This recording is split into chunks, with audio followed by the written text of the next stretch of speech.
And welcome to Action Dine VR. This is Grid Legends. My name is Matt, by the way. This game is interesting. This game was definitely ported from like a desktop game, and what's interesting about it is it's got like all of the brand names, the actual names like Ford, Porsche, and the cars look just like them and work just like them, and there's a lot of detail that's put into it, which is super super cool. And it's really amazing that they got this game to run at all natively on the Quest. But it's just there's just some strange things about it, like the all the menus like this are basically just a screen that's floating out in front of you, and you see like what buttons do what. It's like they just kind of like managed to remap some of this stuff with the existing user interface that they had for the computer, and just got it in there, and it's okay. It works. It's a little weird trying to figure out what you're doing in there, but it's totally workable. Now, the one thing you're probably going to read about this game, if you read any other reviews, are people are going to talk about like the graphics quality, and this is where we're at. And I know it's kind of hard to see on this because this isn't blown up, eliminated. Yeah, I didn't do very good. That's fine. Let's get back in there. There we go. So you can see like the graphics they're kind of blocky, like outside of the car, like inside of the car. It's good enough. There's like you can tell what kind of car you're in, and all of that. It does okay. What's strange, the controls are joystick only. Like there's no like motion control that's been added to it, which is really sad because there's a lot of stuff that's really working well for this game. The graphics are really blocky, but it runs smoothly, and I think they made a good decision to make sure that it ran smooth, because it does run really well. Like, it might be kind of blocky and everything, but just kind of play it thinking that you're playing some like retro Atari something or other. But it is very immersive, and it is incredibly fun to play. I did enjoy my time playing it. I put it away for a while, and I got it back out recently, and every time I try playing it, it crashes. And I've been reading that other people have been having a similar issue, but I did find, and this is how I got this footage, is if you go into story mode, for whatever reason, that works. So if you're having that kind of a problem where it's just crashing, just go to story mode and it will work. But I know you don't really get to choose what you're doing in there, but hey, that's all right.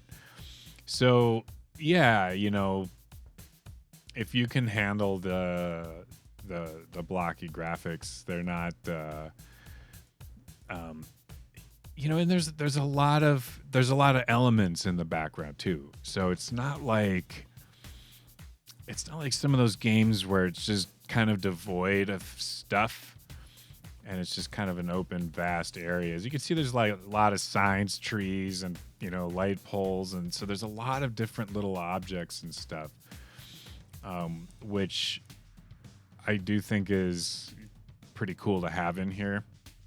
But yeah, it is really blocky and grainy. Now, they've recently added, I don't know how recent actually, but since launch, they've added in the settings the ability to change the resolution and the frame rate, or like the refresh rate, at least, I think is what I saw in there. And so you can kind of tinker with that and try it a little bit. And I did try, I think I did get that in this video. I don't know if it's going to really show through in here. Show the difference.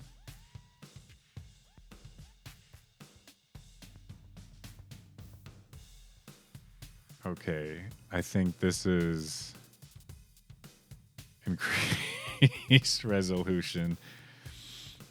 But like the lighting and everything in the cities, everything's got a lot of detail to it. It's just represented in a lower resolution. So I'm really curious, with something like the Quest 3 being able to handle more, are they going to optimize this game for that? And and is it going to work really well with the increased resolution? When I turned it up, things looked a little bit better.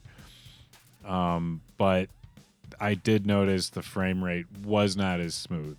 And for motion comfort, smooth frame rate is what you want to prioritize every single time if you want to avoid any kind of motion sickness. If it doesn't bother you, awesome.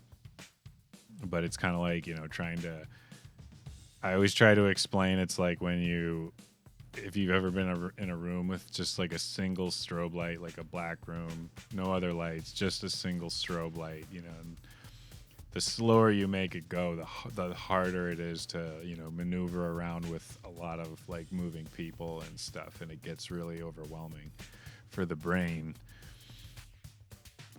So this game has got so many tracks, so many different types of cars. It's just unreal how much is packed into it. This is a 28 gigabyte game.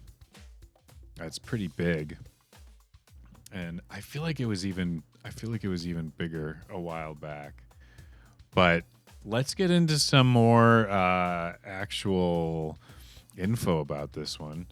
They've got this one rated as comfortable. I don't think so. That's what they say. I'm going to say it's at least moderate. It's pretty overwhelming to drive, and especially if you're driving really fast and there's a lot of stuff going by. Yeah, that's how I do a visual for that. So that's definitely got that's what I think anyway. Moderate rating. It does have single player, multiplayer, and cooperative mode. I have played this multiplayer. I don't know how you can do co-op. Maybe you're on the same race team. That could be.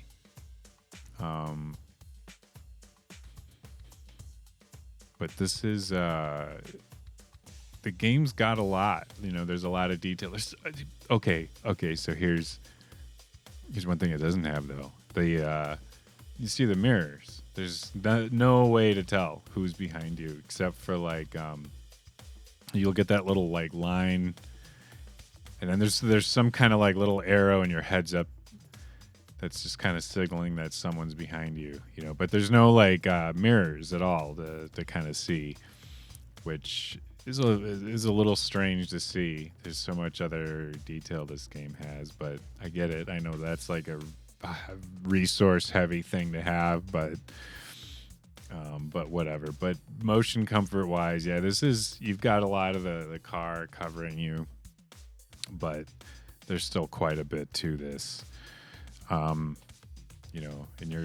you're going fast, right? So there's your comfort and safety alert. Now, what would I say about wall punch risk for this one? I don't think you're going to be punching a wall at all.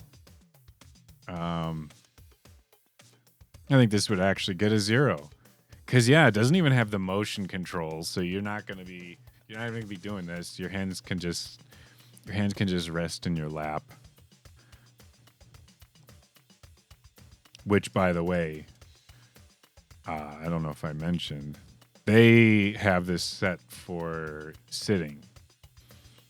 So yeah, I wouldn't try I wouldn't try this in room scale. That probably wouldn't go very well. And by the way, if you like this wall punch risk, we've got some shirts on the website. Check it out. All right. But this game, yeah, it sells for $29.99. I just wonder like what's going on with this game with the now like I'm kind of stuck using the story mode.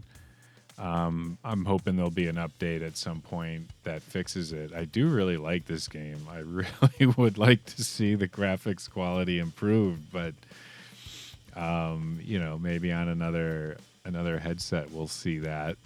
Because I think the Quest maybe just wasn't quite ready for what this thing had. But the way the cars handled, there was a lot of realism to that I really liked.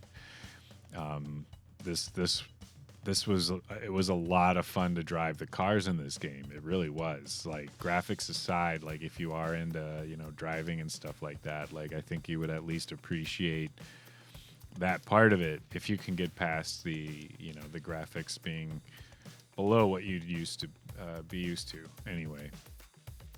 So there's my take on it. Take it or leave it, and I'm leaving. Thanks for watching. Have a good one. Bye.